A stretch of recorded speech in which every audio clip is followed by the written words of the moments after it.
Ladies and gentlemen, mortals and immortals, with morals and immorals, welcome to the insanity! I'm your host, the Mad Hatter, and this is the Mad Hatter Chatter. Today, we're discussing Hero Wars. But we're not just discussing Hero Wars, no sirree Bob. Today, we're going to be going into looking at a few different champions, different abilities, and how well they work together. Shall we? Since we're into the spooky season, we're going to look for the Eternity Champions. So, these champions are all undead heroes, and a lot of them have abilities that all coincide with each other. So, when we go into skills, we'll just rate their skills. So, with Dante, Dante throws 4 Instrument of Fate. It has knockback and control as its ability types. His damage depends on your physical attack, and each level it increases. Dante throws 4 spectral spears at multiple enemies, dealing physical damage and pushing the targets back. Next up is Foresight. He has bonus to his dodge, which makes him a lot trickier to hit, and it increases all allies' dodge by 7. All allies dodge for 7 seconds. You'd think that I would know how to read about now, but I guess I can't. Retribution. Retribution is a physical attack-based attack. When Dante or an ally dodges damage, Dante conjures a magical spectral spear and throws it at the nearest enemy. The spear deals physical damage and pushes its targets back. Shackles of Weakness. Intelligence, agility, or strength decreases by whatever the physical attack is. And then, when a spectral spear from Instrument of Fate or Retribution hits an enemy, Dante decreases the target's main stat for 7 seconds. So, just so you know, for those that don't, all of these purple abilities are passives. So it's a constant passive debuff for your enemies, which is fun, don't you think? Next up, we'll go into Octavia. I called her Octavia. Anyway, so when we look into her kit, she pairs very nicely with Dante. Just saying. Distortion of Fate. This ability can't be copied, which there are certain champions that can steal and copy your abilities, which is nice. So, her ability allows you to reflect damage back at your opponent, but no more than whatever is based on your health. In this case, 86,303. And at the next level, 86,333. Wow. Anyway. Summons a huge mirror behind allies for 6 seconds. While the mirror exists, the damage of each hit dodged by an ally is reflected back at the enemy. It's quite fun. Especially when you get the dodge just maxed. It's great. It pairs nicely with Dante because he's given your teammates dodge as well. Favorite of the Empress. Bonus to dodge. Bonus to dodge on allied Eternity heroes ends up being more than double what it normally would be on a regular. Octavia applies a buff to the furthest forward ally that she started the battle with, increases their dodge for 6 seconds. Eternity heroes receive a stronger buff. Passive effect. Octavia's allies have a chance to dodge even magic damage. Moment of concentration. Bonus armor penetration.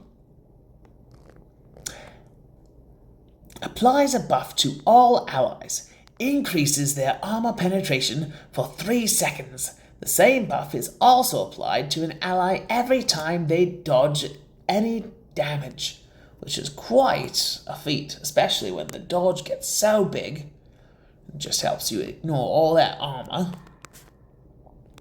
Imperial Guard. For the Emperor! Or Empress, I guess in this case. Cannot be the target of skills and attacks. So long as the allies that Octavia started the battle with are alive. Or should have read that better. Cannot be the target of skills and attacks, so long as the allies that Octavia started the battle with are alive. When allies dodge any damage, both the Guard and Octavia get extra energy. Next up, we've got Corvus. Now, Corvus is our primary tank. Strike of the Damned.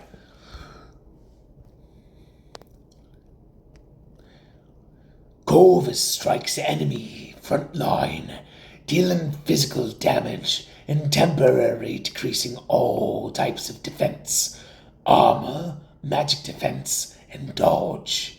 Increases the effectiveness of defense reduction and damage dealt by 10% for each allied Eternity hero in the team. Really, he pairs very nicely with an all Eternity hero team. You'll notice that is the theme with these Eternity heroes. Unity of the Damned.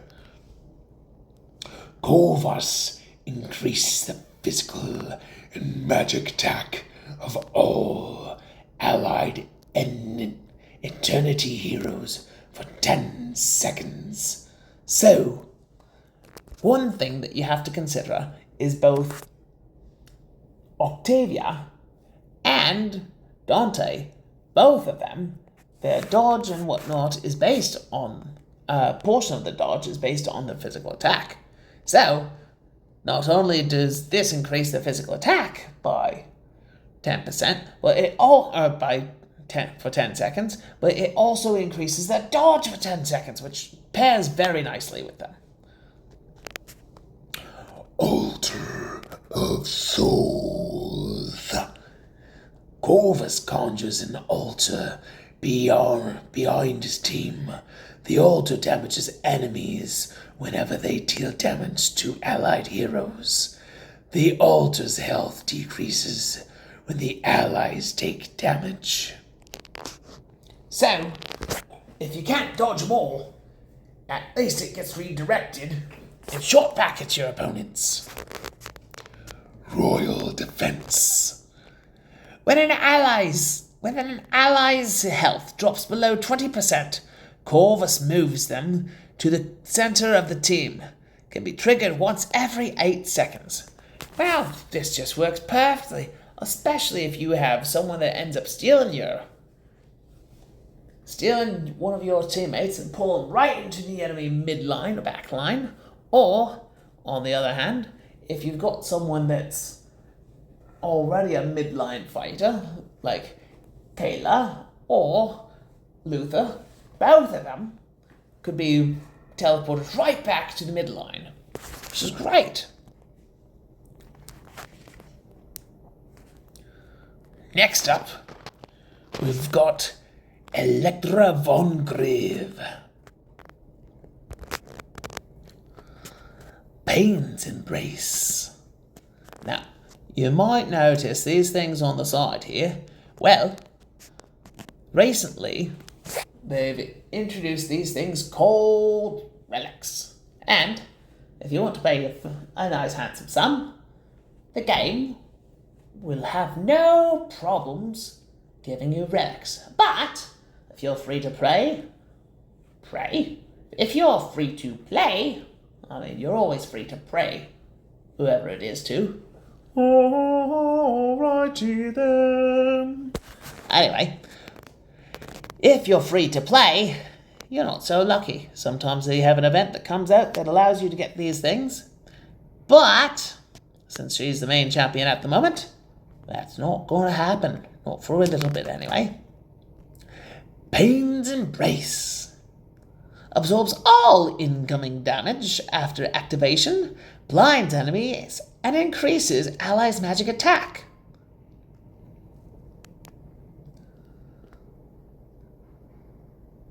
Full description. Anyway, I thought that was the full description.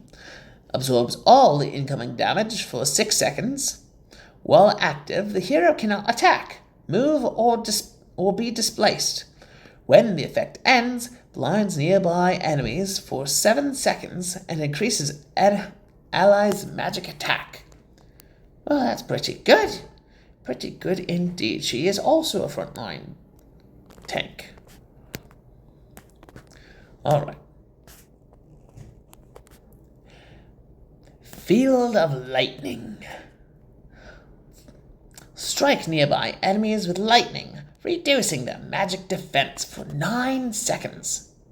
Magic defense reduction increases by 250 for every 10,000 health lost at the moment of use. Which is great late game, but not so much in the early game. Oh. I wonder if... Oh, you know what? I think that full description is more so there for if you have it upgraded with the relic. That makes sense. Oath of Protection. For 10 seconds, applies an effect to all allies she started the battle with whose current health is lower than hers, which will be all of them, especially once we get through the passive ult. While the effect is active, absorbs part of the damage they take. Absorbs more damage dealt into the Way of Eternity heroes. Yes, so undead heroes allow for even more absorption. An Immortal Shell. At the start of battle, converts armor, magic, defense, and dodge into health. The more points converted, the higher her maximum health. Armor, magic, defense, and dodge are permanently set to 0 and cannot be altered in combat. Well, that just means that you're a sitting duck, but it doesn't necessarily mean that you... Just because you're a sitting duck doesn't mean that you're a sitting duck. I said, well, as strange as it sounds. Because she is there to be the tank. So, hit her with your best shot. Then fire away. Morrigan. Morrigan summons 6 skeletons, treated as eternity heroes, to her side to fight in the front row. She can control up to 10 skeletons at any given time. The skeletons have the same armor and magic defense stat as Morrigan when they are summoned, which is quite good when you consider that, yes, she has quite the stats. As long as you build it properly, anyway. Bone Armor. Morrigan summons 2 skeletons and applies temporary protection to allied eternity heroes, increases their armor and magic defense for 8 seconds, and then heals them. The skill is half as effective for heroes from other factions. Empathy of Eternity. Morrigan summons 2 skeletons and applies the empathy effect to all Eternity heroes for 10 seconds. The effect spreads a portion of damage taken evenly among all skeletons. Necromancy. Each time an enemy dies, Morrigan summons 1 skeleton from their body. Cancels any resurrection attempt on the battlefield. Whenever an enemy attempts resurrection, Morrigan receives 1 soul essence charge. When an ally dies, Morrigan spends 1 soul essence charge to resurrect them. Which is nice, especially when you've got some of those pesky heroes that constantly bring people back from the dead. It's so annoying. Iris. Iris gains pure soul charges for each buffed ally and each debuffed enemy. She damages all enemies depending on the amount of pure soul charges stored, then executes. Execute Order 66. The ones at the low health.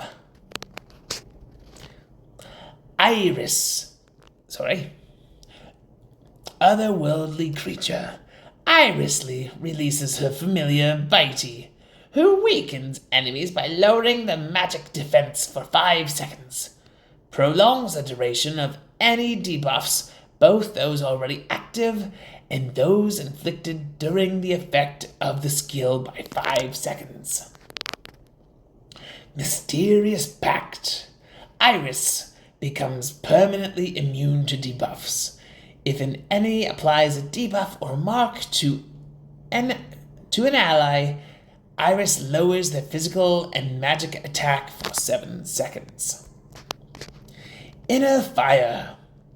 Whenever a debuff is applied to an enemy, Iris burns them with an inner fire charge, dealing damage over time while the debuff is active. A charge deals double damage if the debuff was applied by an Eternity hero. Up to 5 charges stack on a target. Well.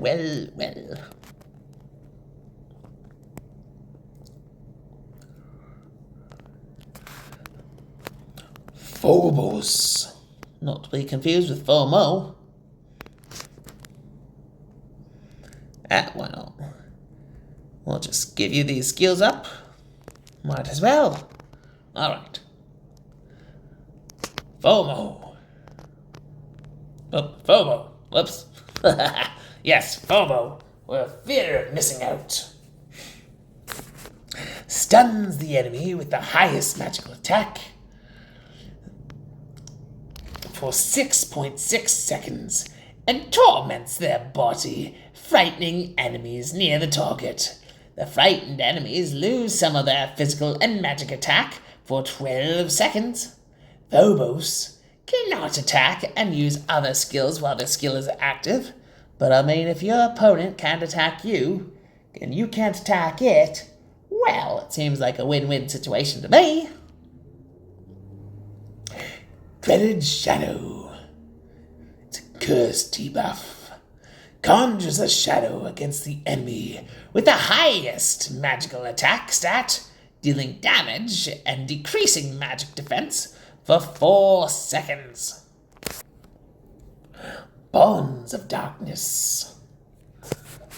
Bonds of Darkness binds Phobos and the enemy with the highest magical attack stat for 10 seconds, transferring all energy gained by the target to Phobos. Mage's Terror. Modifies the first skill. Now it deals more damage and also bans the enemy's energy.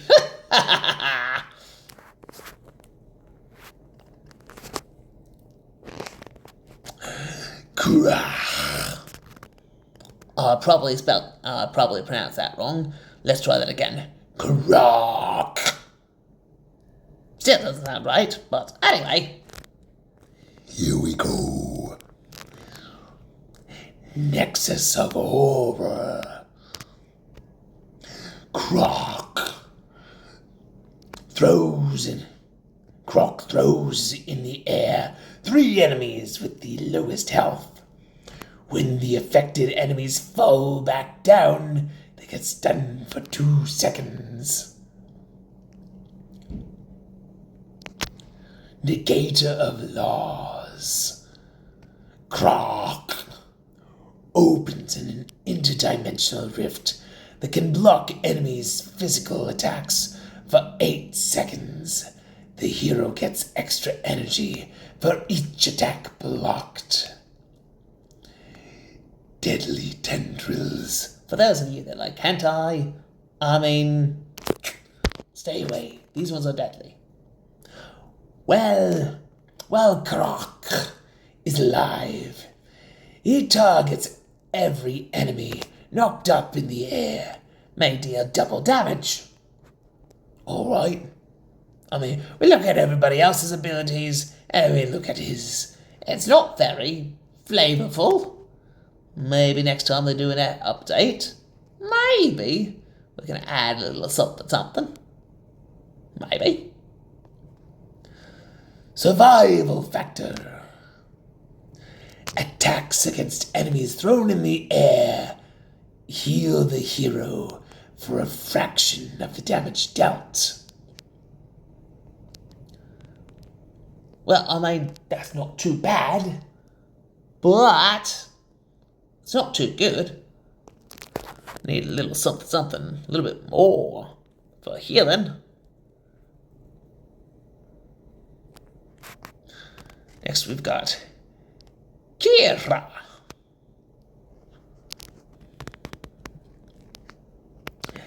Blade Whirlwind. Kira launches a whirlwind of blades. The blades reach the furthest enemy, then return, dealing damage to the enemies as they fly and slicing them for 4 seconds on the way back. Enraged Soul. Kira's speed increases by 5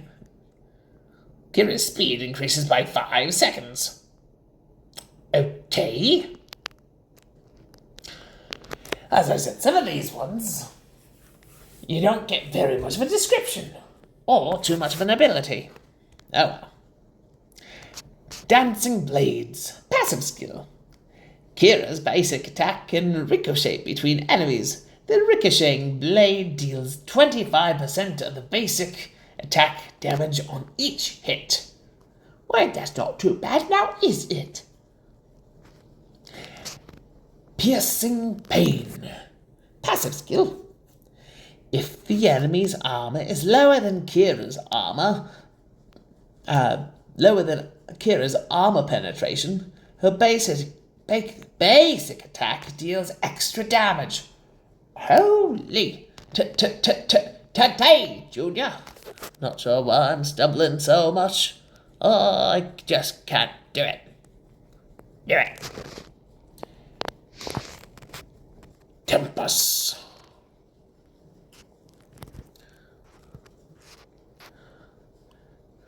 Chronostasis. So this is what I mean. You've got the last two that had maybe 1 to 2 lines of text. Then you get into Mr. Tempest here, and it's Chronostasis. Stops time for all enemies for 2.5 seconds. They cannot use skills, move, or dodge attacks. Their armor and magic defense are reduced. For the duration of the skill, the cooldown of all enemy skills that have it will be frozen. The skill increases the duration of all curses and debuffs cast on the enemies. Well, that's pretty good.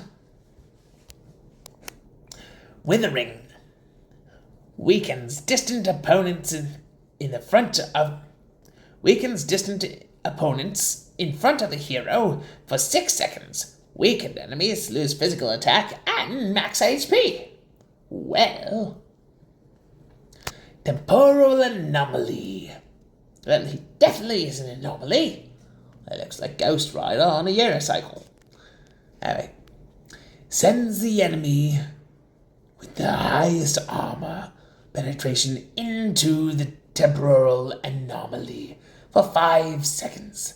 The target is slowed down by 25%, losing 50 energy per second and receiving magic damage.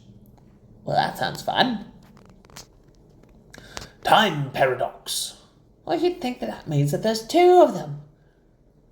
For 4 seconds, conjures a huge clock in the center of the arena. Enemies in range of the clock are slowed down. Well, allies are sped up, affected allies' max health is also increased. Well, Cool. and finally, It's time for Faceless. Mr. Butterfly on the face. I mean, he's got a few different nice ones. Mr. Scarecrow, Mr. White Mage, Mr. Jester, Mr. Cosmic, Mr. Butterfly, and Mr. Whiteface. Anyway, ghost-faced, white-face, same difference. Doppelganger. Can't be copied. Excuse me. Turns into enemy or ally who's last used their first skill. Then uses that skill. It's quite interesting. Power throw. Lifts the closest enemy off the ground and slams them into the center of the enemy team. Stuns enemies and deals damage to the targets in range. Chain lightning. Throws a ricocheting magical missile that hits 3 enemies, dealing damage and lowers the target's physical attack for 4 seconds. Is this chain lightning or fireball or magic missile? What is it? Looks like he's constantly got fireballs in his hands. Doesn't look like he even uses fireball. Spell expert. Passive skill increases the team's magic defense. Well, based on the other champions, most of them need physical attack, not necessarily magic defense. But anyway, all in all, they seem like they have fun. Anyway, that was it. That was our Eternity Champions. Thank you for joining, and we'll see you again next time. This is the Mad Hatter Chatter, signing off, saying, I don't know what to say. What do you say? You don't know either. None of us do. Oh, bother. Anyway, we'll talk again soon.